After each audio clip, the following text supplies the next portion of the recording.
pourrait encore les entendre. C'était il y a 100 ans.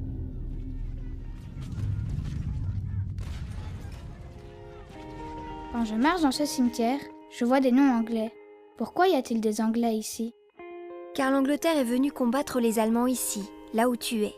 L'Angleterre, en plus d'être un allié, était garante de notre neutralité depuis 1831.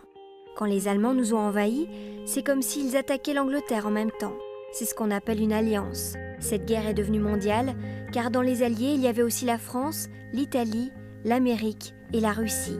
Ils sont arrivés par milliers pour libérer la Belgique, mais aussi bien d'autres pays envahis par l'Allemagne et l'Autriche. Pour défendre sa liberté, chacun veillait les uns sur les autres. Toutes ces tombes, ce sont des soldats anglais qui sont morts pour libérer la Belgique, et il y a aussi des Australiens et des Canadiens. Il y a des fleurs rouges un peu partout. Pourquoi? Ce sont des coquelicots.